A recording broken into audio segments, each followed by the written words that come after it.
ਸਤਿ ਸ਼੍ਰੀ ਅਕਾਲ। ਤੁਸੀਂ ਵੇਖ ਰਹੇ ਹੋ ਪੰਜਾਬ ਮੇਲ USA TV। ਪੰਜਾਬ ਚਰਚਾ ਦੇ ਵਿੱਚ ਸਵਾਗਤ। ਮੈਂ ਹਾਂ ਸੰਜੀਵ ਯਸ਼ ਖੰਨਾ। ਵੱਡੇ ਬਾਦਲ ਸਾਹਿਬ ਸਵਰਗਵਾਸ ਹੋ ਗਏ ਔਰ ਅਸੀਂ ਇਹ ਸਾਰੇ ਜਾਣਦੇ ਹਾਂ ਕਿ 5 ਸਮੇਂ ਦੇ ਮੁੱਖ ਮੰਤਰੀ ਔਰ ਉਹਨਾਂ ਕੋਲੋਂ ਬਹੁਤ ਕੁਝ ਸਿੱਖਣ ਨੂੰ ਮਿਲਦਾ ਹੈ ਪੰਜਾਬ ਦੀ ਸਿਆਸਤ ਨੂੰ, ਬਲਕਿ ਭਾਰਤ ਦੀ ਸਿਆਸਤ ਨੂੰ। ਪ੍ਰਧਾਨ ਮੰਤਰੀ ਮੋਦੀ ਸਾਹਿਬ ਉਹਨਾਂ ਨੇ ਵੀ ਕਿਹਾ ਕਿ ਮੈਂ ਬਹੁਤ ਕੁਝ ਸਿੱਖਿਆ ਹੈ ਬਾਦਲ ਸਾਹਿਬ ਤੋਂ ਔਰ ਉਹ ਬਹੁਤ ਇੱਜ਼ਤ ਕਰਦੇ ਰਹੇ ਨੇ ਬਾਦਲ ਸਾਹਿਬ ਦੀ। ਸੋ ਜਦੋਂ ਅਸੀਂ ਦੇਖਦੇ ਹਾਂ ਕਿ ਉਹ ਸਵਰਗਵਾਸ ਹੁੰਦੇ ਨੇ ਤਾਂ ਪੂਰਾ ਪਰਿਵਾਰ ਇਕੱਠਾ ਹੁੰਦਾ ਹੈ। ਘੜੀ ਇੱਦਾਂ ਦੀ ਕਿ ਸਾਰੇ ਇਮੋਸ਼ਨਲ ਹੋ ਜਾਂਦੇ ਨੇ। ਅਕਾਲੀ ਦਲ ਦੇ ਜਿਹੜੇ ਆਗੂ ਨੇ ਉਹ ਵੀ ਇਮੋਸ਼ਨਲ ਹੋ ਜਾਂਦੇ ਨੇ ਔਰ ਸਾਡੇ ਸਾਰਿਆਂ ਦੇ ਦਿਲ ਦੇ ਵਿੱਚ ਇਹ ਗੱਲ ਤਾਂ ਹੈ, ਇੱਕ ਬਜ਼ੁਰਗ ਨੇਤਾ ਜਦੋਂ ਸੰਸਾਰ ਤੋਂ ਜਾਂਦਾ ਹੈ ਤਾਂ ਇੱਕ ਯੁੱਗ ਦਾ ਅੰਤ ਹੋ ਜਾਂਦਾ ਹੈ। ਪਰ ਉਹ ਯੁੱਗ ਪਿੱਛੇ ਕੀ ਯਾਦਾਂ ਛੱਡ ਕੇ ਗਿਆ, ਸਾਨੂੰ ਕੀ ਸਿਖਾਉਂਦਾ ਹੈ, ਉਹ ਸਿੱਖਣ ਦੀ ਲੋੜ ਹੈ। ਬਾਦਲ ਸਾਹਿਬ ਅਕਸਰ ਇਹ ਕਿਹਾ ਕਰਦੇ ਸੀ ਆਪਣੇ ਜੋ ਵੀ ਉਹਨਾਂ ਦੇ ਸਾਰੇ ਵਿਰੋਧੀ ਧਿਰ ਵਾਲੇ ਮਿੱਤਰ ਹੁੰਦੇ ਸੀ ਜਾਂ ਆਪਣੀ ਪਾਰਟੀ ਦੇ ਮਿੱਤਰ ਹੁੰਦੇ ਸੀ, ਉਹਨਾਂ ਸਭ ਨੂੰ ਇਹੀ ਗੱਲ ਕਹਿੰਦੇ ਹੁੰਦੇ ਸੀ, ਕੁਦਰਤ ਦਾ ਨਿਯਮ ਹੈ, ਪੁਰਾਣੇ ਪੱਤੇ ਝੜ ਜਾਂਦੇ ਨੇ, ਨਵੇਂ ਪੱਤੇ ਆ ਜਾਂਦੇ ਨੇ। ਸੋ ਇਹ ਨਿਯਮ ਦਾ ਪਾਲਣ ਤੇ ਸਾਨੂੰ ਸਾਰਿਆਂ ਨੂੰ ਕਰਨਾ ਪੈਂਦਾ ਹੈ। ਇੱਕ ਚੀਜ਼ ਉਹ ਹੋਰ ਬੜੀ ਕਮਾਲ ਦੀ ਕਰਦੇ ਸੀ ਕਿ ਉਹ ਵਿਰੋਧੀ ਧਿਰ ਨੂੰ ਆਪਣੇ ਨਾਲ ਕਿਵੇਂ ਲੈ ਕੇ ਤੁਰਦੇ ਸੀ, ਕਿਸੇ ਨੂੰ ਰੁੱਸਣ ਨਹੀਂ ਦਿੰਦੇ ਸੀ। ਕੋਈ ਰੁੱਸ ਵੀ ਦਿੰਦਾ ਸੀ ਤੇ ਆ ਬਈ ਚਾਹ ਪੀ ਕੇ ਜਾਈਓ, ਰੋਟੀ ਖਾ ਕੇ ਜਾਈਓ। ਕਈ ਵਾਰ ਪਾਰਲੀਮੈਂਟ ਦੇ ਵਿੱਚ ਲੈਕਚਰ ਦਿੰਦੇ ਹੋਏ, ਬਾਤ ਕਰਦੇ ਹੋਏ ਉਹ ਇਹ ਗੱਲ ਕਹਿ ਦਿੰਦੇ ਸੀ, ਬਈ ਤੁਹਾਡੇ ਘਰ 'ਤੇ ਮੈਂ ਰੋਟੀ ਖਾ ਕੇ ਆਇਆ ਸੀ, ਤੁਹਾਡੇ ਪਿਤਾ ਜੀ ਨਾਲ, ਤੁਹਾਡੇ ਦਾਦਾ ਜੀ ਨਾਲ। ਸੋ ਇਹ ਸਾਰੀਆਂ ਆਪਣੇਪਨ ਦੀਆਂ ਗੱਲਾਂ। ਪਰ ਸਿਆਸਤ ਠੀਕ ਹੈ, ਇੱਕ ਜਗ੍ਹਾ ਸਿਆਸਤ ਠੀਕ ਹੈ, ਪਰ ਜਿੱਥੇ ਤੱਕ ਸੂਬੇ ਦੀ ਗੱਲ ਹੈ, ਜਿੱਥੇ ਤੱਕ ਪੰਜਾਬ ਦੇ ਲੋਕਾਂ ਦੀ ਗੱਲ ਹੈ, ਸਾਨੂੰ ਮਿਲ ਜੁਲ ਕੇ ਚੱਲਣਾ ਚਾਹੀਦਾ, ਮਿਲ ਜੁਲ ਕੇ ਸਾਰੀਆਂ ਸਮੱਸਿਆਵਾਂ ਦਾ ਹੱਲ ਕਰਨਾ ਚਾਹੀਦਾ।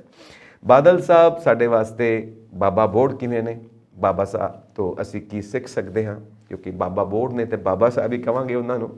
ਸੋ ਕੀ ਸਿਖਾਉਂਦੇ ਨੇ ਔਰ ਇੱਕ ਚੀਜ਼ ਜੋ ਮੈਂ ਸਿੱਖਣਾ ਉਹਨਾਂ ਕੋਲੋਂ ਕਿ ਅੱਜ ਦੇ ਸਿਆਸਤਦਾਨ ਨੂੰ ਇਹ ਸਿੱਖਣਾ ਚਾਹੀਦਾ ਹੈ ਕਿ ਤਮੀਜ਼ ਕੀ ਹੁੰਦੀ ਹੈ, ਕਿਉਂਕਿ ਉਹ ਹਮੇਸ਼ਾ ਬੜੇ ਪਿਆਰ ਨਾਲ, ਬੜੀ ਇੱਜ਼ਤ ਨਾਲ, ਬੜੀ ਹਲੀਮੀ ਨਾਲ ਗੱਲ ਕਰਦੇ ਸੀ, ਝੁੱਕ ਕੇ ਗੱਲ ਕਰਦੇ ਸੀ।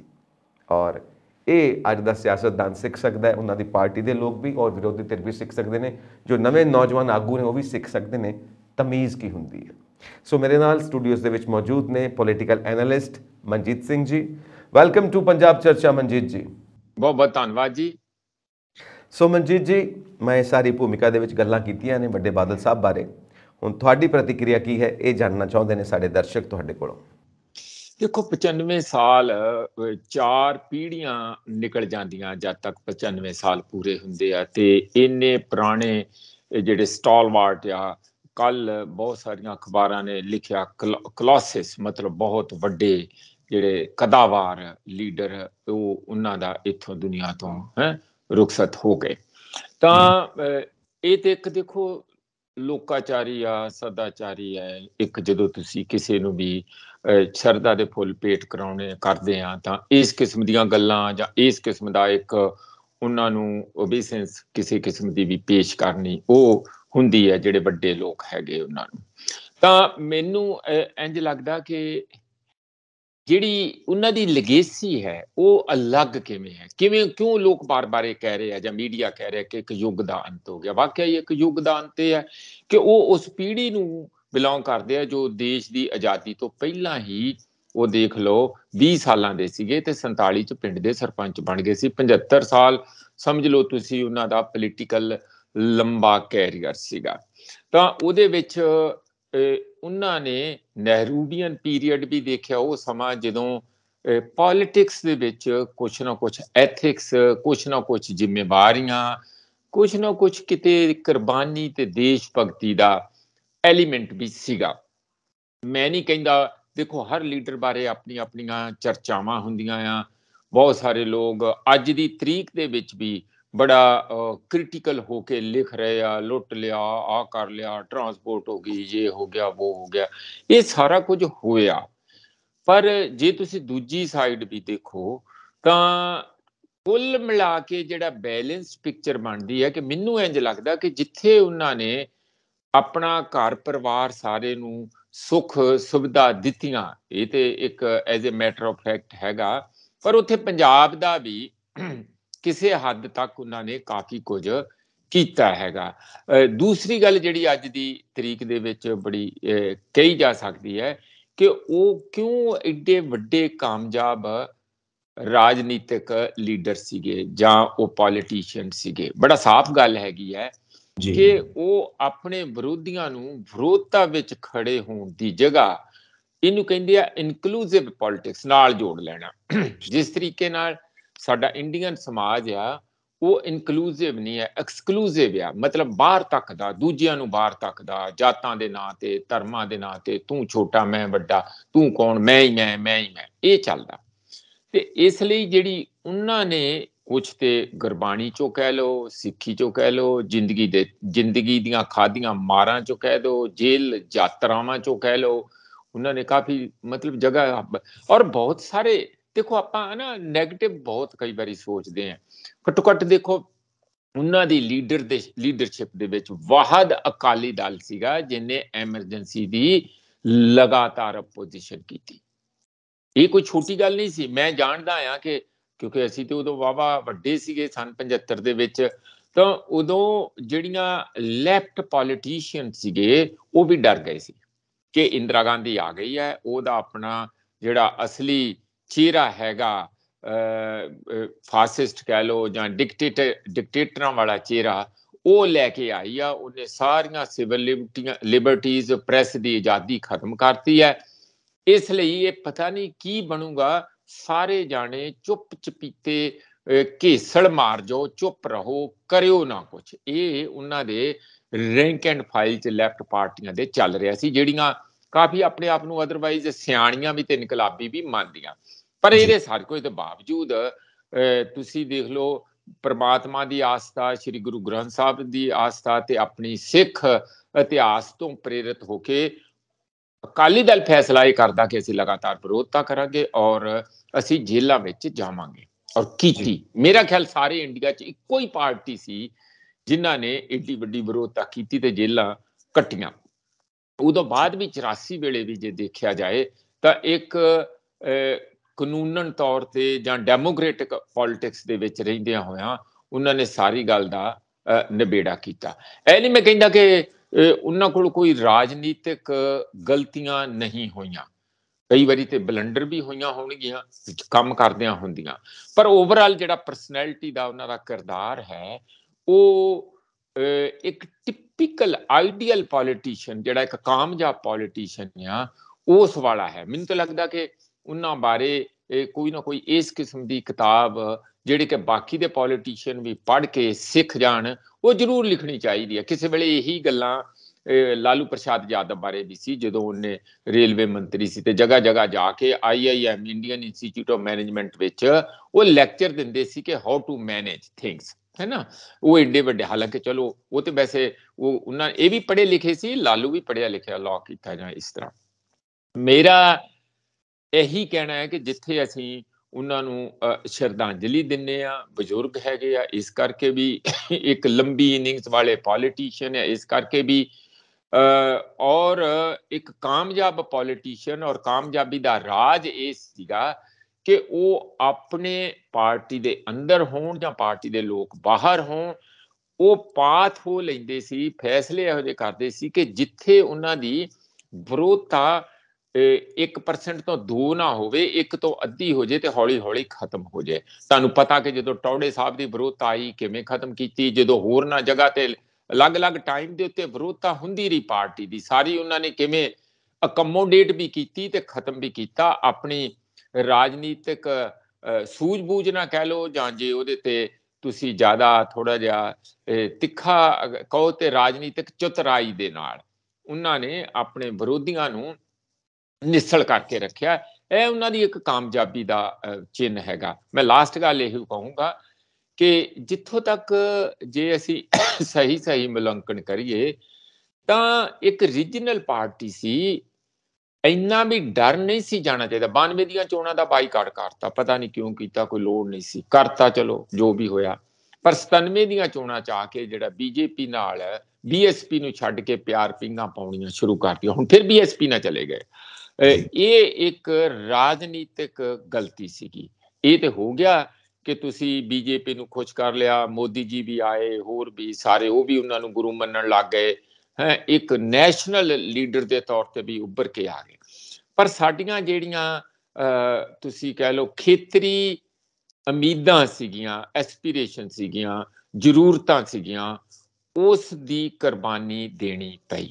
ਸ਼ੁਰੂ ਚ ਕਰ ਲੈਂਦੇ, ਸਾਲ ਕਰ ਲੈਂਦੇ, 2 ਸਾਲ ਕਰ ਲੈਂਦੇ, 5 ਸਾਲ ਕਰ ਲੈਂਦੇ, ਲੋਕਾਂ ਨੇ ਮਾਫ ਕਰ ਦੇਣਾ ਸੀ। ਉਦੋਂ ਬਾਅਦ ਇਹਨਾਂ ਨੂੰ ਅਕਾਲੀ ਦਲ ਨੂੰ ਆਪਣੇ ਤੌਰ ਦੇ ਉੱਤੇ ਫਿਰ ਦੁਬਾਰਾ ਤੇ ਖੜੇ ਕਰਨਾ ਚਾਹੀਦਾ ਸੀ, ਇੱਕ ਖੇਤਰੀ ਸ਼ਕਤੀ ਦੇ ਤੌਰ ਤੇ, ਕਿਉਂਕਿ ਹੋਰ ਕੋਈ ਖੇਤਰੀ ਸ਼ਕਤੀ ਹੈ ਹੀ ਨਹੀਂ, ਇਹੀ ਸੀਗੇ ਜੀ। ਉਹ ਇਹਨਾਂ ਨੇ ਇੱਕ ਇੰਜ ਕਹਿ ਲਓ ਕਿ ਕਨਵੀਨੀਅੰਸ ਦਾ ਮਾਡਲ ਕਰ ਲਿਆ ਸੰਜੀਵ ਜੀ, ਕਿ ਇਹਦੇ ਨਾਲ ਆ ਹਿੰਦੂ ਵੀ ਵੋਟ ਪੈ ਜਾਂਦੀ ਆ, ਕੁਝ ਹਿੰਦੂਆਂ ਦੀ ਪੈ ਗਈ, ਕੁਝ ਸਿੱਖਾਂ ਦੀ ਪੈ ਗਈ, ਕੁਝ ਇਧਰੋਂ ਪੈ ਗਈ, ਤੇ ਸੌਖਾ ਸੱਤਾ 'ਚ ਆਉਣਾ ਹੋ ਗਿਆ। ਉਹ ਜਿਹੜਾ ਸੱਤਾ ਦੇ ਲਾਲਚ ਨੇ ਹੌਲੀ ਹੌਲੀ ਇੱਥੇ ਤੱਕ ਪਹੁੰਚਾਤਾ ਕਿ ਡੇਰਾ ਸੱਚਾ ਸੌਦਾ ਤੱਕ ਅਸੀਂ ਪਹੁੰਚ ਗਏ, ਜਿਹਦੀ ਮਾਰੀ ਚੋਂ ਹੁਣ ਤੱਕ ਅਕਾਲੀ ਦਲ ਲਈ ਉੱਠਣਾ ਔਖਾ ਹੋਇਆ ਹੈ। ਇਸ ਕਰਕੇ ਜਿੱਥੇ ਉਹਨਾਂ ਦੀਆਂ ਬਹੁਤ ਕਾਮਯਾਬੀ ਦੀਆਂ ਕਹਾਣੀਆਂ ਹੈਗੀਆਂ, ਕਿੱਸੇ ਹੈਗੇ ਆ, ਔਰ ਉਹ ਕਿਵੇਂ ਬੜੇ ਨਿਮਰਤਾ ਨਾਲ, ਜਿਵੇਂ ਤੁਸੀਂ ਕਿਹਾ, ਮਿਲਦੇ ਸੀ, ਇਹ ਸਾਰੀਆਂ ਗੱਲਾਂ ਉਹਨਾਂ ਦੀਆਂ ਬੜੀਆਂ ਇੱਕ ਚੰਗੇ ਇੱਕ ਕਾਮਯਾਬ ਪੋਲੀਟੀਸ਼ੀਅਨ ਵਾਲੀਆਂ ਹੈ। ਪਰ ਉੱਥੋਂ ਸਿੱਖ ਕੇ ਹੁਣ ਵਾਲੇ ਅਕਾਲੀ ਦਲ ਨੂੰ ਸਾਡਾ ਇਹੀ ਹੈ ਕਿ ਉਹ ਲਾਕੜੀ ਪੁਣਾ ਛੱਡਣ, ਚੌਧਰਾਂ ਛੱਡਣ ਔਰ ਲਾਲਚ ਛੱਡਣ, ਤੇ ਦੁਬਾਰਾ ਇੱਕ ਸੇਵਾ ਤੇ ਕੁਰਬਾਨੀ ਦੇ ਮਾਦੇ ਦੇ ਨਾਲ ਮੈਦਾਨ ਚ ਉਤਰਨ। ਲੋਕ ਮਾਫ ਕਰ ਦਿੰਦੇ ਹੁੰਦੇ ਆ, ਲੋਕ ਚਾਹੁੰਦੇ ਆ ਕਿ ਸਾਡੀ ਕੋਈ ਖੇਤਰੀ ਪਾਰਟੀ ਹੋਵੇ। ਜੇ ਇਹ ਭੂਮਿਕਾ ਅਕਾਲੀ ਦਲ ਅੱਜ ਤੋਂ ਨਿਭਾਉਣਾ ਸ਼ੁਰੂ ਕਰੇ ਤਾਂ ਮੈਨੂੰ ਲੱਗਦਾ ਕਿ ਪੰਜਾਬ ਦੇ ਹੱਕ ਵਿੱਚ ਇਹ ਗੱਲ ਜਾਊਗੀ। ਤੇ ਜਿਹੜੀਆਂ ਬਾਰ-ਬਾਰ ਇੱਕ ਕੋਈ ਇਧਰੋਂ ਉੱਠ ਪਿਆ, ਕਦੀ ਅਮਰਤਪਾਲ ਆ ਗਿਆ, ਕਦੀ ਦੀਪ ਸਿੱਧੂ ਆ ਗਿਆ, ਕਦੀ ਕੋਈ ਹੋਰ ਇਧਰੋਂ ਉਧਰੋਂ ਆ ਗਏ, ਉਹ ਜਿਹੜੇ ਆ ਫਿਰ ਉਹਨਾਂ ਲਈ ਵੀ ਜਗ੍ਹਾ ਜਿਹੜੀ ਹੈ ਉਹ ਜਿਹੜੀ ਇਸ ਵੇਲੇ ਮੋਕਲੀ ਆ, ਖੁੱਲੀ ਪਈ ਹੈ, ਉਹ ਤੰਗ ਹੋ ਜੂਗੀ। ਮਨਜੀਤ ਜੀ, ਜਿਹੜੀ ਤੁਸੀਂ ਗੱਲ ਕਹੀ ਕਿ ਥੋੜਾ ਜਿਹਾ ਤਿੱਖਾ ਜੇ ਆਪਾਂ ਸਵਾਲ ਕਰੀਏ, ਜਿਹੜੀਆਂ ਤੁਸੀਂ ਗੱਲਾਂ ਬਾਤਾਂ 'ਚ ਗੱਲ ਕਹੀ ਹੈ, ਜੇ ਤਿੱਖਾ ਸਵਾਲ ਕਰਕੇ ਦੇਖੀਏ ਤਾਂ ਇਲਜ਼ਾਮ ਲੱਗਦੇ ਨੇ। ਇਲਜ਼ਾਮ ਇਹ ਲੱਗਦੇ ਨੇ ਕਿ ਜੋ ਪੰਥਕ ਪਾਰਟੀ ਸੀ ਅਕਾਲੀ ਦਲ, ਉਹ ਪੰਥਕ ਲੀਹਾਂ ਤੋਂ ਹਟਾ ਕੇ ਇਹ ਆਪਣੇ ਪਰਿਵਾਰ ਵੱਲ ਲੈ ਕੇ ਆ ਗਏ, ਪਰਿਵਾਰਵਾਦ ਵੱਲ ਲੈ ਕੇ ਆ ਗਏ, ਔਰ ਆਪਣੇ ਬੇਟੇ ਨੂੰ ਅੱਗੇ ਮੋਢੀ ਕਰ ਦਿੱਤਾ, ਅੱਗੇ ਆਪਣੇ ਬੇਟੇ ਨੂੰ ਵਧਾ ਦਿੱਤਾ। ਬਾਕੀ ਪਾਰਟੀ ਦੇ ਵਰਕਰ ਨਹੀਂ ਸੀ, ਬਾਕੀ ਕੋਈ ਹੋਰ ਕਾਬਿਲ ਬੰਦਾ ਨਹੀਂ ਸੀ। ਇੱਕ ਤਾਂ ਇਹ ਇਲਜ਼ਾਮ ਵੀ ਲੱਗਦਾ ਹੈ। ਪੰਥਕ ਲੀਹਾਂ ਤੋਂ ਲਾ ਕੇ ਆਪਣੇ ਪਰਿਵਾਰ ਵੱਲ ਲੈ ਕੇ ਆਏ, ਇਹ ਵੀ ਇਲਜ਼ਾਮ ਲੱਗਦਾ।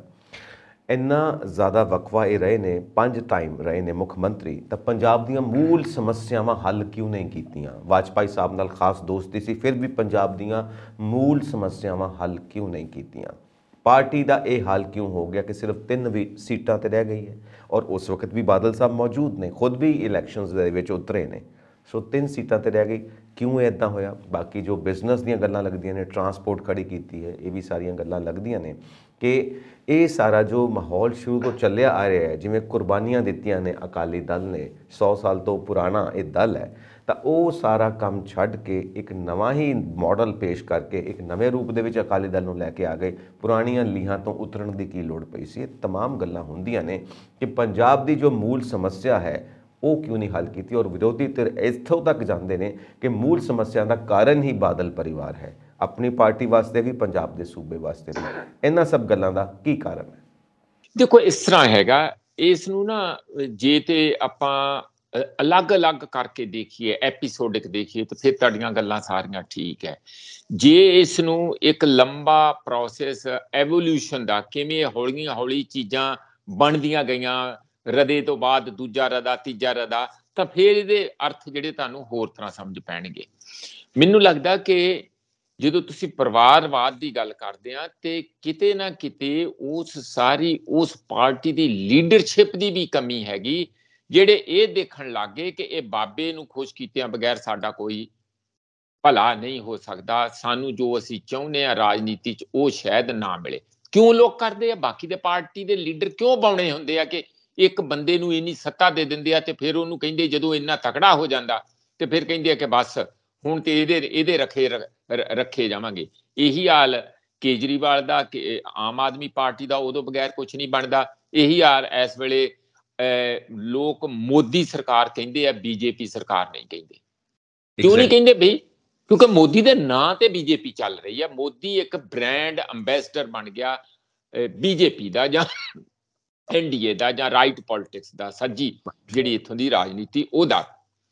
ਜਦੋਂ ਇਸ ਕਿਸਮ ਦਾ ਅਸੀਂ ਬਣ ਦਿੰਦੇ ਆ ਔਰ ਉਹ ਤੁਹਾਡੀਆਂ ਅੱਖਾਂ ਦੇ ਸਾਹਮਣੇ ਬਣਾ ਰਹੇ ਆ ਲਗਾਤਾਰ। ਉਹਨਾਂ ਨੇ ਕਿਸ ਤਰੀਕੇ ਨਾਲ ਉਹਨੂੰ ਬਿਲਡ ਕੀਤਾ, ਫਿਰ ਅੰਦਰੂਨੀ ਕਿਸੇ ਦੀ ਜ਼ਰੂਰਤ ਨਹੀਂ ਪੈਂਦੀ ਕਿ ਹੁਣ ਯਾਰ ਇਹਨੂੰ ਸਵਾਲ ਕਿਵੇਂ, ਕਲੋਸਿਸ ਜਿਹੜਾ ਸ਼ਬਦ ਵਰਤਿਆ ਕਿ ਐਡਾ ਵੱਡਾ ਉੱਚਾ ਪਹਾੜ ਕੱਦ ਉਹਦਾ ਹੋ ਗਿਆ, ਫਿਰ ਤੇ ਤੁਸੀਂ ਪੈਰਾਂ 'ਚ ਹੀ ਰਹੋਗੇ, ਬੈਠੋਗੇ, ਫਿਰ ਤੇ ਮਿੰਨਤਾਂ ਹੀ ਕਰੋਗੇ।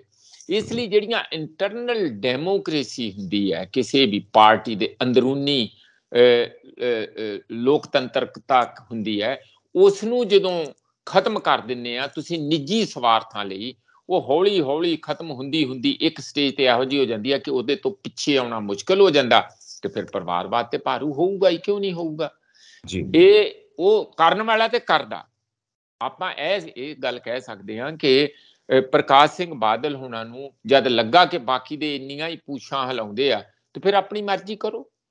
ਜੇ ਉਹ ਸੱਚੀ ਮੁੱਚੀ ਲੋਕਾਂ ਨੂੰ ਕਮਿਟਡ ਹੁੰਦੇ, ਪੰਜਾਬ ਦੇ ਮਸਲਿਆਂ ਨੂੰ ਪੂਰਨ ਤੌਰ ਤੇ ਸਮਰਪਿਤ ਹੁੰਦੇ, ਤਾਂ ਸ਼ਾਇਦ ਇਹ ਗੱਲ ਨਾ ਹੁੰਦੀ ਜਿਹੜੀ ਤੁਸੀਂ ਸਵਾਲ ਖੜਾ ਕਰ ਰਹੇ ਹੋ। ਕਿਉਂਕਿ ਬੰਦਾ ਜਦੋਂ ਸੱਤਾ 'ਚ ਹੁੰਦਾ ਤੇ ਉਹਦਾ ਪਹਿਲਾ ਸਭ ਤੋਂ ਸਮਰਪਣ ਸੱਤਾ ਨੂੰ ਹੀ ਹੁੰਦਾ ਕਿ ਜੇ ਮੈਂ ਸੱਤਾ ਵਿੱਚ ਹਾਂ ਤੇ ਸਭ ਕੁਝ ਤਾਂ ਹੀ ਹੈ, ਜੇ ਮੈਂ ਸੱਤਾ ਤੋਂ ਬਾਹਰ ਹਾਂ ਤਾਂ ਫਿਰ ਕੁਝ ਮੇਰੀ ਕੋਈ ਕਿਸੇ ਕਿਸਮ ਦੀ ਕਦਰ ਵੈਲਿਊ ਸਮਾਜ ਦੇ ਅੰਦਰ ਕੁਝ ਨਹੀਂ ਹੈ। ਇਸੇ ਕਰਕੇ ਉਹ ਜਗ੍ਹਾ ਜਗ੍ਹਾ ਕੰਪਰੋਮਾਈਜ਼ ਕਰਦੇ ਆ, ਉਹ ਸਮਝੌਤੇ ਕਰਦੇ ਆ, ਭਾਵੇਂ ਉਹ ਕੇਂਦਰ ਦੇ ਵਾਜਪਾਈ ਦਾ ਜਿਹੜਾ ਨਾਂ ਲੈਂਦੇ ਆ ਤੁਸੀਂ, ਭਾਵੇਂ ਉਹ ਸਾਡੇ ਨਾਲ, ਸਾਨੂੰ ਤੇ ਏਡੇ ਵੱਡੇ ਇਹ ਰੀਜਨਲ ਪਾਰਟੀ ਸੀ ਔਰ ਕੁਰਬਾਨੀਆਂ ਵੀ ਹੈ, ਆਪਾਂ ਉਹਨੂੰ ਭੁੱਲੀਏ ਨਾ, ਇੱਕੋ ਸਾਈਡ ਨਾ ਲਈਏ। ਅਕਾਲੀ ਦਲ ਦੀਆਂ ਬਹੁਤ ਵੱਡੀਆਂ ਵੱਡੀਆਂ ਕੁਰਬਾਨੀਆਂ, ਜਿਵੇਂ ਮੈਂ ਪਹਿਲਾਂ ਵੀ ਕਹੀਆਂ ਸੀ, ਉਹ ਮੈਂ ਤੇ ਬਹੁਤ ਵਾਰੀ ਕਹਿੰਦਾ ਕਿ ਉਹਦੇ ਤੋਂ ਹੀ ਸਿੱਖ ਲੈਣ। ਅਕਾਲੀ ਦਲ ਦੇ, ਅੱਜ ਦੇ ਅਕਾਲੀ ਦਲ ਨੂੰ ਕੋਈ ਬਾਹਰ ਦੂਜੇ ਪਾਸੇ ਨਹੀਂ ਦੇਖਣ ਦੀ ਲੋੜ, ਨਾ ਚਨਕਿਆ ਨੂੰ ਦੇਖਣ ਦੀ ਲੋੜ ਆ, ਨਾ ਕਿਸੇ ਹੋਰ ਨੂੰ ਦੇਖਣ ਦੀ ਲੋੜ ਆ। ਉਹ ਖੁਦ ਆਪਣੇ ਹੀ ਇਤਿਹਾਸ ਤੇ ਕਿ ਕਿੰਨੇ ਜਥੇਦਾਰਾਂ ਦੀ ਇੱਜ਼ਤ ਹੁੰਦੀ ਸੀ, ਕਿਵੇਂ ਅੰਗਰੇਜ਼ ਇਹਨਾਂ ਤੇ ਪੂਰਨ ਵਿਸ਼ਵਾਸ ਕਰਦੇ ਸੀਗੇ, ਔਰ ਇਹ ਸੀਗੇ ਵੀ ਇੱਕ ਰੱਬ ਤੋਂ ਡਰਨ ਵਾਲੇ ਸੱਚੇ ਸੁੱਚੇ ਲੋਕ ਸੀਗੇ। ਉਹ ਫਿਰ ਇੰਨਾ ਜਿਹੜਾ ਅੱਜ ਦੋਸ਼ ਲੱਗਦਾ ਕਿ ਕਰਪਟ ਤੇ ਪੈਸਾ ਬਣਾਊ ਤੇ ਸੱਤਾ ਦੇ ਭੋਖੜੇ ਦੇ ਮਾਰੇ ਹੋਏ, ਜਿਹੜਾ ਇਹ ਬਾਕੀ ਪਾਰਟੀਆਂ ਵਾਂਗੂ ਇਹ ਵੀ ਪਾਰਟੀ ਉਸੇ ਲਾਈਨ 'ਚ ਆ ਕੇ ਖੜੀ ਹੋ ਗਈ, ਤਾਂ ਇਹ ਤਾਂ ਬੜੀ ਦੁੱਖ ਦੇਣ ਵਾਲੀ ਗੱਲ ਹੈ। ਔਰ ਸਭ ਤੋਂ ਵੱਧ ਦੁੱਖ ਤੇ ਅਕਾਲੀ ਦਲ ਦੇ ਅੱਜ ਦੇ ਮੌਜੂਦਾ ਲੀਡਰਾਂ ਨੂੰ ਹੋਣਾ ਚਾਹੀਦਾ। ਮੈਂ ਤੇ ਕਹਿੰਦਾ ਕਿ ਕੋਈ ਵੀ ਲੀਡਰ ਆ, ਕਿੰਨਾ ਮਰਜ਼ੀ ਚੰਗਾ ਹੋਵੇ, ਜੇ ਤੁਸੀਂ ਉਹਦੇ ਤੇ ਲਗਾਮ ਨਹੀਂ ਰੱਖੋਗੇ, ਜੇ ਤੁਸੀਂ ਉਹਦੇ ਤੇ ਕੁੰਡਾ ਬਣਾ ਕੇ ਨਹੀਂ ਰੱਖੋਗੇ, ਤਾਂ ਫਿਰ ਉਹ ਜਿੱਧਰ ਨੂੰ ਜੋ ਉਹਨੇ ਚੱਲਣਾ ਉਹ ਆਪਣੀਆਂ ਮਨਮਰਜ਼ੀਆਂ ਤੇ ਆ ਜਾਊ, ਤੁਸੀਂ ਉਹਨੂੰ ਨਹੀਂ ਰੋਕ ਪਾਓਗੇ। ਇਹ ਬਾਹਰਲੇ ਦੇਸ਼ਾਂ ਦੀਆਂ ਉਦਾਹਰਨਾਂ ਵੀ ਕਾਫੀ ਹੈਗੀਆਂ ਆ। ਮਾਓ ਦਾ ਕਿੱਡਾ ਵੱਡਾ ਕੱਦ ਕਰ ਦਿੱਤਾ ਸੀਗਾ, ਕਿ ਕਿਸੇ ਦੀ ਕੀ ਜ਼ਰੂਰਤ ਸੀਗੀ ਕਿ ਚਾਈਨਾ ਦੇ ਵਿੱਚ ਮਾਓ ਦੇ ਸਾਹਮਣੇ ਕੋਈ ਉਹਨੂੰ ਦੇਵਤਾ ਹੀ ਰੱਬ ਹੀ ਮੰਨਣ ਲੱਗ ਗਏ ਸੀ, ਪਰ ਸੀਗਾ ਤੇ ਬੰਦਾ ਹੀ, ਗਲਤੀਆਂ ਵੀ ਕੀਤੀਆਂ, ਪਰ ਕਿਸੇ ਦੀ ਜ਼ਰੂਰਤ ਨਹੀਂ ਸੀਗੀ ਕਿ ਉਹਨਾਂ ਨੂੰ ਕਲਚਰਲ ਰੈਵੋਲੂਸ਼ਨ ਜੇ ਉਹ ਉਹਦਾ ਵਿਰੋਧਤਾ ਕਰ ਸਕਦੇ। ਇਹ ਸਾਡੀਆਂ ਜਿਹੜੇ ਬਾਕੀ ਦੇ ਬੰਦੇ ਆਪਣੀਆਂ ਜ਼ਿੰਮੇਵਾਰੀਆਂ ਜਦੋਂ ਭੁੱਲ ਜਾਂਦੇ ਆ, ਬਾਕੀ ਦੇ ਲੀਡਰ ਪਾਰਟੀ ਦੇ ਕਾਰਕੁਨ ਆਪਣੀਆਂ ਨਿੱਜੀ ਸਵਾਰਥਾਂ ਕਰਕੇ ਭੁੱਲ ਜਾਂਦੇ ਆ, ਤੇ ਸਭ ਤੋਂ ਵੱਧ ਨਿੱਜ ਫਿਰ ਉਹ ਆਪਣਾ ਪਗਾ ਲੈਂਦਾ ਜਿਹੜਾ ਟੌਪ ਤੇ ਬੈਠਾ ਹੁੰਦਾ, ਕਿਉਂਕਿ ਬਾਕੀ ਦੇ ਤੇ ਆਪਣੀਆਂ ਹੱਕ ਹਕੂਕ ਜਾਂ ਆਪਣੀ ਜਿੱਥੇ ਉਹਨਾਂ ਦਾ ਬਣਦਾ ਸੀ ਬੋਲਣਾ ਬੰਦ ਕਰਤਾ। ਮੈਂ ਇਸ ਸਾਰੀ ਗੱਲ ਨੂੰ ਇਸ ਤਰੀਕੇ ਨਾਲ ਲੈਣਾ। ਹਾਂਜੀ ਸੰਜੀਵ ਜੀ, ਮਨਜੀਤ ਜੀ, ਤੁਸੀਂ ਬਿਲਕੁਲ ਠੀਕ ਕਿਹਾ। ਇਸ ਚੀਜ਼ ਨੂੰ, ਇਸ ਸਾਰੇ ਸੰਦਰਭ ਨੂੰ ਮੈਂ ਜੋੜਦਾ, ਜਿਹੜੀਆਂ ਹੁਣ ਜ਼ਿਮਨੀ ਚੋਣਾਂ ਹੋਣ ਜਾ ਰਹੀਆਂ ਨੇ 10 ਮਈ ਨੂੰ, 13 ਮਈ ਨੂੰ ਰਿਜ਼ਲਟ ਆਉਣਾ ਉਹਦਾ, ਜੋ ਅਸੀਂ ਕਹਿੰਦੇ ਹਾਂ ਕਿ ਮੈਂ ਆਪਣੀ ਗੱਲ ਦੀ ਸ਼ੁਰੂਆਤ ਵਿੱਚ ਵੀ ਕਿਹਾ ਕਿ ਬਾਦਲ ਸਾਹਿਬ ਤੋਂ ਇਹ ਸਿੱਖ ਸਕਦੇ ਨੇ ਅੱਜ ਦੇ ਰਾਜਨੀਤੀ ਕਰਨ ਵਾਲੇ ਕਿ ਤਮੀਜ਼ ਕੀ ਹੁੰਦੀ ਹੈ। ਸੋ ਮੈਂ ਜ਼ਿਮਨੀ ਚੋਣਾਂ ਨਾਲ ਜੋੜਦਾ ਹਾਂ, ਕਿਉਂਕਿ ਉਹਦੀ ਆਪਣੀ ਪ੍ਰਕਿਰਿਆ ਚੱਲਦੀ ਪਈ, ਆਪਣੀਆਂ ਇਕੁਏਸ਼ਨਸ ਬਣਦੀਆਂ ਪਈਆਂ, ਕੋਈ ਇੱਧਰੋਂ ਛੜੱਪਾ ਮਾਰ ਕੇ ਉੱਧਰ ਤੇ ਕੋਈ ਉੱਧਰੋਂ ਛੜੱਪਾ ਮਾਰ ਕੇ ਉੱਧਰ। ਦਲ ਬਦਲੂ ਰਾਜਨੀਤੀ ਅਸੀਂ ਸਾਰੇ ਜਾਣਦੇ ਹਾਂ, ਸਭ ਆਪਣਾ ਆਪਣਾ ਫਾਇਦਾ ਦੇਖਦੇ ਨੇ।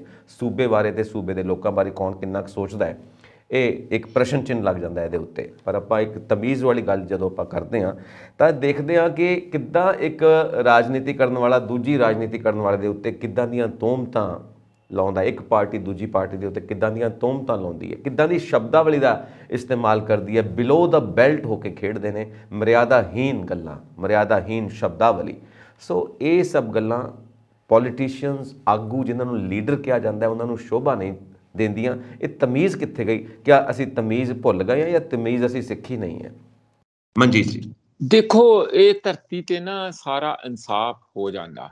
ਮੈਂ ਹੁਣ ਕੱਲੇ ਕੱਲੇ ਬੰਦੇ ਦੀ ਬਦਤਮੀਜ਼ੀ ਦੀ ਗੱਲ ਨਹੀਂ ਕਰੂੰਗਾ, ਥੋੜਾ ਜਿਹਾ ਨਾ ਇਹੋ ਜਿਹਾ ਮੂਡ ਬਣਿਆ ਆ ਪੰਜਾਬ ਦੇ ਅੰਦਰ ਕਿ ਉਹ ਕਲੀਨਿਕਲ ਐਨਾਲਿਸਿਸ ਕੱਲੇ ਕੱਲੇ ਦਾ ਥੋੜਾ ਮਤਲਬ ਐਪਰੋਪਰੀਏਟ ਨਹੀਂ ਲੱਗਦਾ, ਕਿਤੇ ਫੇਰ ਕਿਸੇ ਦਿਨ ਹੋਰ ਵੀ ਕਰ ਲਾਂਗੇ। ਪਰ ਮੈਂ ਨਿੱਕੀ ਗੱਲ ਤੁਹਾਡੇ ਸਾਹਮਣੇ ਇੱਕ ਜ਼ਰੂਰ ਦੱਸਣੀ ਚਾਹੂੰਗਾ ਕਿ ਇਹ ਕਿਵੇਂ ਹੁੰਦਾ। ਥੋੜੇ ਦਿਨ ਪਹਿਲਾਂ, ਹਫ਼ਤਾ 10 ਦਿਨ ਪਹਿਲਾਂ, ਦਿੱਲੀ ਦੀ ਅਸੈਂਬਲੀ ਦੇ ਵਿੱਚ ਜਿਹੜੀ ਇੱਕ ਭਾਸ਼ਣ ਦਿੱਤਾ 15-16 ਮਿੰਟ ਦਾ ਕੇਜਰੀਵਾਲ ਜੀ CM ਨੇ, ਕਿ ਇੱਕ ਕਹਾਣੀ ਦੇ ਰੂਪ ਚ ਜਿਹੜੇ ਉੱਥੋਂ ਦੇ ਸਪੀਕਰ ਹੈਗੇ ਆ ਉਹਨਾਂ ਤੋਂ ਇਜਾਜ਼ਤ ਲੈ ਕੇ ਤੇ ਚੀਫ ਮਿਨਿਸਟਰ ਜੀ ਖੜੇ ਹੁੰਦੇ ਆ, ਅਸੈਂਬਲੀ ਸਾਰੀ ਬੈਠੀ ਹੋਈ ਆ, ਤੇ ਇੱਕ ਆਪਣੀ ਮਨ ਘੜਤ ਕਹਾਣੀ ਦੱਸਦੇ ਆ ਜਿਹਦੇ ਵਿੱਚ ਉਹ ਆਪਣਾ ਲੋਭ ਦੱਸਦੇ ਆ। ਉਹ ਮੈਂ ਉਹਨੂੰ ਸਮਝਦਾ ਕਿ ਇੱਕ ਦੂਜੇ ਨੂੰ ਚੌਥੀ ਪਾਸ ਚੌਥੀ ਪਾਸ ਚੌਥੀ ਪਾਸ ਕਹਿ ਕੇ, ਚਾਹ ਵਾਲਾ ਕਹਿ ਕੇ, ਫਲਾਨਾ ਟਮਕਾਣਾ। ਹੁਣ ਇਹਦੀਆਂ ਤੁਸੀਂ ਜੇ ਕੋਈ ਸਿਆਣਾ ਹੋਵੇ ਤਾਂ ਉਹਨੂੰ ਦੂਜੇ ਪਾਸੇ ਵੀ ਲਵੇ ਕਿ ਇਹ ਦੇਸ਼ ਦੇ ਲੋਕ ਕੱਲੀ ਤੁਹਾਡੀ ਸੋ ਕਾਲਡ ਪੜ੍ਹਾਈ ਨਹੀਂ ਦੇਖਦੇ, ਕੱਲਾ ਹੋਰ ਕੁਝ ਨਹੀਂ ਦੇਖਦੇ, ਉਹ ਕੰਮ ਵੀ ਦੇਖਦੇ ਆ, ਕਿਰਦਾਰ ਵੀ ਦੇਖਦੇ ਆ, ਤੇ ਇੱਕ ਚਾਹ ਵਾਲਾ ਵੀ ਦੇਸ਼ ਦਾ ਪ੍ਰਧਾਨ ਮੰਤਰੀ ਬਣ ਸਕਦਾ। ਇਹ ਤੁਸੀਂ ਉਹਨੂੰ ਖੂਬੀ ਦੇ ਤੌਰ ਤੇ ਵੀ ਲੈ ਸਕਦੇ ਜੀ, ਔਰ ਤੁਸੀਂ ਇਸ ਨੂੰ ਡੀਮੈਰਿਟ ਦੇ ਤੌਰ ਤੇ ਵੀ ਲੈ ਸਕਦੇ ਆ। ਮੈਨੂੰ ਇੱਕ ਵਾਰੀ ਇੱਕ ਟੈਕਸੀ ਵਾਲਾ ਮਿਲਿਆ, ਕਹਿੰਦਾ ਜੀ ਜਿੱਥੇ ਚਾਹ ਵੇਚਣ ਵਾਲੇ ਪ੍ਰਧਾਨ ਮੰਤਰੀ ਬਣ ਜਾਣਗੇ ਤੇ ਉਹ ਦੇਸ਼ ਤੇ ਫੇਲ ਹੀ ਹੋਊਗਾ। ਇਹ ਤੁਸੀਂ ਹੁਣ ਡਿਪੈਂਡ ਕਰਦਾ ਆ ਕਿ ਕੀ ਤੁਸੀਂ ਉਹਦੇ ਕੰਮਾਂ ਦਾ ਨਿਰੀਖਣ ਕਰਨਾ ਤਾਂ ਜਾਂ ਉਹ ਬੰਦੇ ਦੀ ਪਰਸਨੈਲਿਟੀ ਦਾ ਤੇ ਪਰਸਨਲ ਟ੍ਰੇਟਸ ਜਿਹੜੇ ਪਰਸਨਲ ਉਹਦੀਆਂ ਜਿੱਤਾਂ ਹਾਰਾਂ ਉਹਦਾ ਕਰਨਾ। ਬੜੇ ਸਿਆਣੇ ਸਿਆਣੇ ਬੰਦੇ ਹੈਗੇ ਆ, ਪਰ ਜਦੋਂ ਤੁਸੀਂ ਉਹਨਾਂ ਨੂੰ ਅਸਲੀ ਕੰਮ ਦੇ ਦਿੰਦੇ ਆ ਉੱਥੇ ਉਹ ਬਿਲਕੁਲ ਹੀ ਪੱਠਾ ਬਿਠਾ ਦਿੰਦੇ ਆ, ਜ਼ੀਰੋ ਹੁੰਦੇ ਆ। ਤੇ ਬਹੁਤ ਅਨਪੜ੍ਹ ਬੰਦੇ ਵੀ ਬੜੇ ਕਾਮਯਾਬ ਪੋਲੀਟੀਸ਼ੀਅਨ ਹੁੰਦੇ ਆ। ਇਹ ਉੱਥੇ ਤੁਹਾਡੀ ਇਮਾਨਦਾਰੀ ਚਾਹੀਦੀ ਆ, ਦਿਆਨਤਦਾਰੀ ਚਾਹੀਦੀ ਆ, ਪਾਰਦਰਸ਼ਤਾ ਚਾਹੀਦੀ ਆ, ਲੋਕਾਂ ਪ੍ਰਤੀ ਦਰਦ ਚਾਹੀਦਾ, ਆਪੇ ਤੁਸੀਂ ਚੰਗੇ ਪੋਲੀਟੀਸ਼ੀਅਨ ਆ ਜੀ। ਇਹੋ ਜਿਹਾ ਜੇ ਤੁਸੀਂ ਕਰ ਸਕਦੇ ਆ ਤੇ ਉਹਦੇ ਚ ਹੁਣ ਉਸ ਕਹਾਣੀ ਦਾ ਮੈਂ ਕਿਉਂ ਇੱਥੇ ਜਵਾਬ ਦੇਣ ਲਈ ਕਿਹਾ, ਉਹਦਾ ਰਿਜ਼ਲਟ ਕੀ ਨਿਕਲਿਆ। ਉਹਨਾਂ ਨੇ ਕਿਹਾ ਚੰਗਾ, ਇਹ ਸਾਨੂੰ ਕਹਿ ਰਿਹਾ ਕਿ ਇੱਕ ਰਾਜਾ ਸੀ, ਉਹਨੂੰ ਚੌਥੀ ਪਾਸ ਰਾਜਾ ਸੀ, ਉਹਨੇ ਸਤਿਆਨਾਸ਼ ਕਰਤਾ ਤੇ ਉਹਨਾਂ ਨੇ ਇਹਨੂੰ ਬਣਾਤਾ ਮਹਾਰਾਜਾ।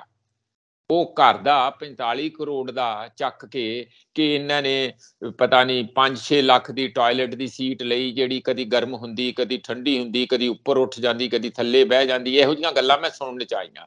ਸੰਗਮਰਮਰ ਵੀਤਨਾਮ ਤੋਂ ਆਇਆ ਜਿਹੜਾ ਲਾਇਆ, ਪਤਾ ਨਹੀਂ 1.5-2 ਕਰੋੜ ਦਾ ਲਾਇਆ, ਕੰਧਾਂ ਦਾ, ਕਿਚਨ ਦਾ, ਪਰਦੇ 8-8 10-10 ਲੱਖ ਦਾ ਇੱਕ ਪਰਦਾ।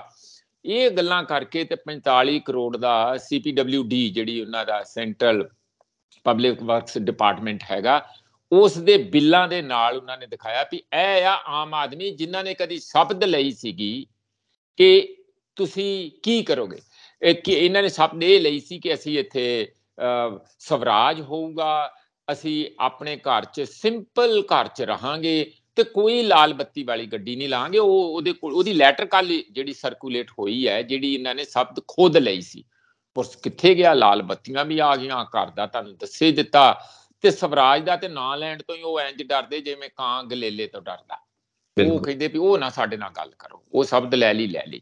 ਮੈਂ ਕਿਉਂ ਇਹ ਤੁਹਾਨੂੰ ਲੰਮੀ ਕਹਾਣੀ ਪਾ ਕੇ ਦੱਸਦਾ ਕਿ ਜਦੋਂ ਤੁਸੀਂ ਹਿਟਿੰਗ ਬਲੋ ਦਾ ਬੈਲਟ ਤੇ ਚੱਲ ਪਾਓਗੇ ਤੇ ਫਿਰ ਰਾਜਨੀਤੀ ਐਉਂ ਲੱਗੂਗੀ ਜਿਵੇਂ ਦੋ ਸਾਨਾਂ ਵਿਚਾਲੇ ਭੇੜ ਹੈਗਾ ਆ, ਨਾ ਕਿ ਦੋ ਰਾਜਨੀਤਿਕ ਵਿਚਾਰਧਾਰਾਵਾਂ ਦੇ ਵਿਚਾਲੇ ਜਾਂ ਦੋ ਪਾਰਟੀਆਂ ਦੀਆਂ ਪਾਲਿਸੀਜ਼ ਦਾ ਆਪਸ ਵਿੱਚ ਕੋਈ ਮੁਕਾਬਲੇ ਦਾ ਹੈਗਾ।